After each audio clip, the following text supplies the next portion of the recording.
진행 중에 있습니다. 오히려 그 비천함의 정도는 더 교묘한 형태를 띠고 더 커지고 있고 더 심각해지고 있는 형편이라 말해도 좋습니다. 그렇게 많이 벌인 전쟁은 처치하고서라도 물질적 풍요로움을 쫓아 전속력으로 달려온 그 길가에 너무 많은 사람을 쓰러뜨려 놓았습니다. 반세기 전 1965년 이미 제2차 바티칸 공의회의 교부들은 당시 시대를 이렇게 관찰했습니다.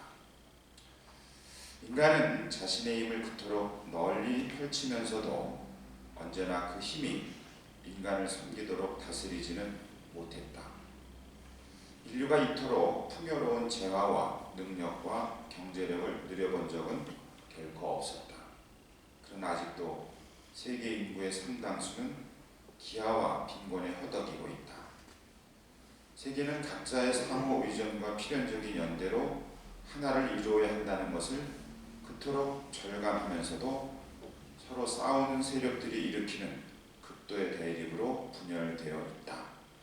3억 헌장 사항의 내용입니다. 반세기 동안 무슨 일이 벌어진 것입니까? 인간이 자신의 힘을 사람을 섬기도록 더 잘 다스리기보다는 오히려 사람을 물건 취급하며 이용하다 효용을 다하면 길가에 내다 버리는데 그 힘을 쓴 것은 아닙니까? 그리하여 더더욱 많은 사람이 기아와 빈곤에 허덕이게 된 것이 아닌가. 오히려 기아와 빈곤에 허덕이기보다는 매년 수천만의 사람이 굶어 죽게 된 것 아닌가. 인류 전체가 먹고도 남을 곡물을 생산하면서도 오로지 소비자의 가격과 기업의 이윤을 위하여 그 많은 어린이의 아사에 대해 국제사회가 침묵할 정도로 타락한 것 아닙니까? 심지어 오로지 그 적정 가격과 최대 이윤을 보호하기 위해서 한편에서는 곡물을 대량으로 버리는데도 나머지 사람들이 지켜만 보고 있을 정도입니다.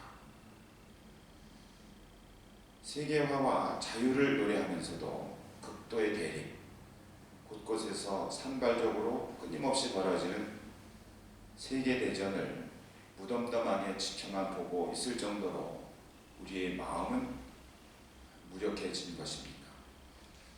그 세계화와 자유는 오로지 시장에만 해당하고 대신 사람과 공동체를 벼랑으로 내몰고 심지어 가족까지 해치할 정도에까지 이르렀습니다.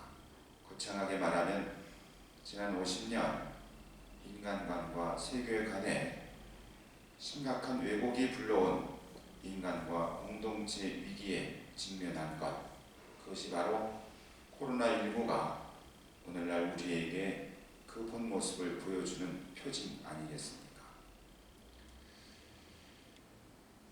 모든 형제의 회칙에서는 코로나19를 폭풍에 비유했습니다. 폭풍이 불면 껍데기는 떨어져 나가고 실체가 드러난다는 내용입니다. 그런데도 다시 그 실체를 가리기 위한 작업이 계속됩니다. 또다시 매스컴과 대중의 인기에 영합하는 지도자들, 정치인들은 앞다퉈서 코로나19 팬데믹이 세계 경제, 국가 경제에 미치는 피해와 전망을 쏟아내기에 바쁩니다. 또 평범한 시민은 기성 언론이든 대한 언론이든 그 소식에 또다시 휩쓸려 빨려 들어가고 있습니다. 마치 코로나19가 지나가고 나면 평상시 생활로 노멀한 세상으로 돌아갈 수 있다는 듯이 말입니다. 종교계라고 해서 사정은 그다지 다르지 않아 보입니다.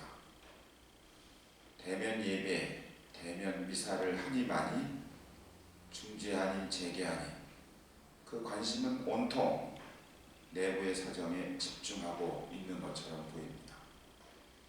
그리고 마침내 사람들은 저마다 이구동성으로 코로나 이후 사회 혹은 새로운 정상 사회를 말하고 있습니다.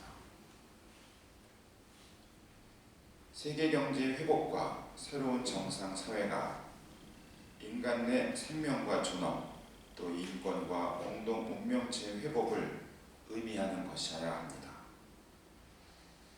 하느님의 절박한 이 초대장은 다시 온갖 소란스러움 속으로 내던져져 버리고 우리의 무관심과 무감각함은 더 자연스러워지는 상태가 마치 새로운 정상 사회인 것처럼 보인다면 우리는 코로나19가 벗겨놓은 껍데기를 다시 스스로 뒤집어 쓰는 꼴이 될 것입니다.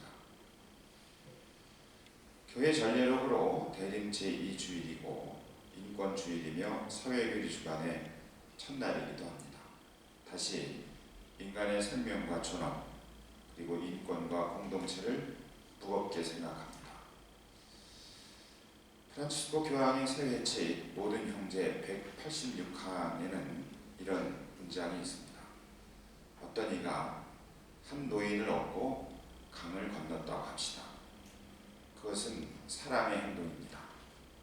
반면에 어떤 정치인이 다리를 건설했다고 합시다.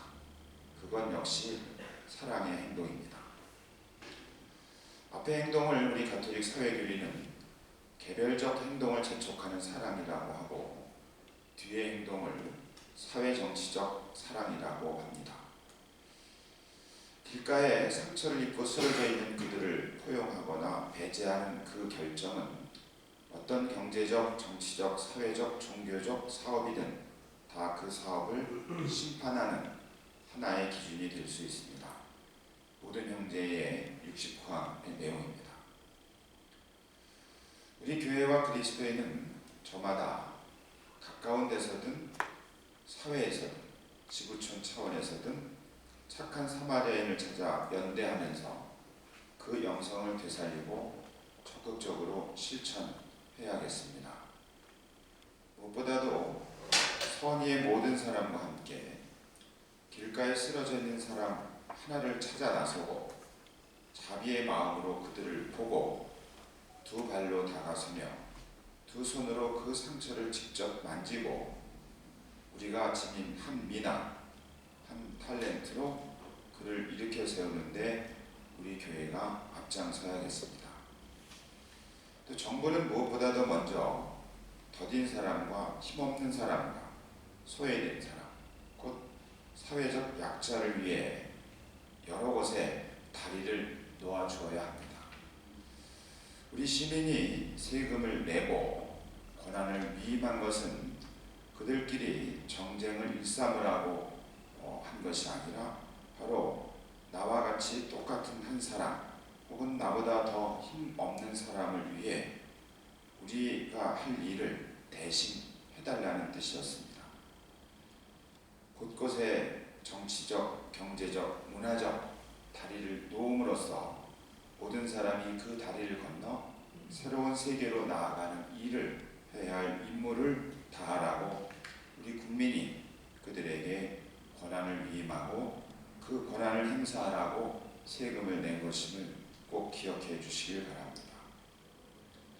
새로운 정상사회는 그가 누구건 사람을 나와 똑같은 존엄과 권리와 의무를 지닌 그 존재로서 귀하게 대하는 사회, 말하자면 형제애가 넘치는 사회여야 하고 더 나아가 누구나 내 혈육으로서 만나는 사회, 그 가족 가운데 가장 약한 식구, 심지어 죄를 범한 식구까지도 희노애락을 공유하는 사회, 사회적 우애가 넘치는 공동체여야 합니다. 모든 형제의 74항에 프란치스코 교황께서 성요한 크리소스토모 성인의 복음 강해를 인용한 대목을 소개하면서 짧은 발제를 마치고자 합니다. 여러분, 구세주의 몸을 공경하고 싶습니까? 그러면 그분께서 알몸일 때 그분을 경멸하지 마십시오. 교회 밖에서 그 알몸이 추위에 마비되어 있는데도 교회 안에서 비단 옷을 입고 교회 안에 있는 그 알몸을 공경하지 마십시오. 코로나19 상황을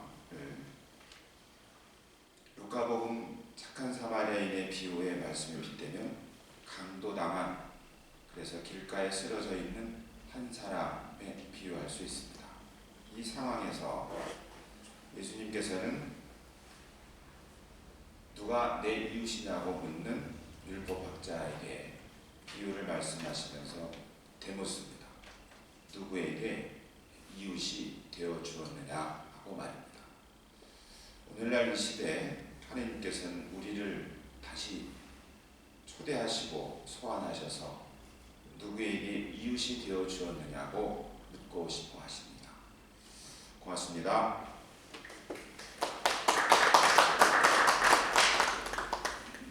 네, 코로나19와 교회라는 주제로 서울대교구 이문성 성당 주임 신부님이신 박동호 안드레아 신부님의 기도 강연 말씀을 들었습니다.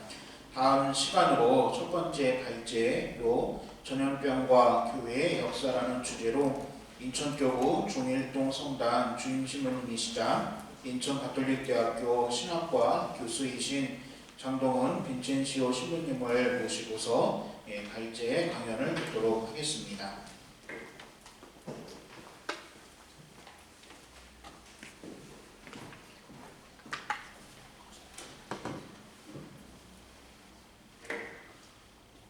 안녕하십니까. 인천교구 장동훈 신부입니다. 우선 그 전염병과 교회라는 주제를 역사적 관점에서 좀 풀어달라는 발제자님의 요청을 듣고 전염병을 처음 생각해봤습니다. 그래서 무슨 얘기부터 해야 될까라는 생각을 해보니까 제가 이제 학위 논문을 준비하던 시기에 교황청 문서고를 몇 년 동안 이제 들락날락거리는 상태였는데 그때 발견하게 된 여러 가지 알 수 없는 죽음들이 막 가장 먼저 떠올랐습니다. 그래서 그런 죽음부터 생각을 해보니까 전염병이라는 것이 이게 그 죽음들이 또 연관이 있었던 것이 우리가 알고 있는 이 서구 문명, 근대 문명과 굉장히 밀접한 관계가 있구나라는 사실을 이번에 이 발제문을 준비하면서 더 많이 깨닫게 됐습니다. 오늘 저는 전염병과 교회라는 주제로 내곡지에 동안은 이 전염병이 어떻게 생겨났고 또 어떻게 전개되는지 역사적 과정과 또 전염병이 또 어떤 성격을 갖고 있는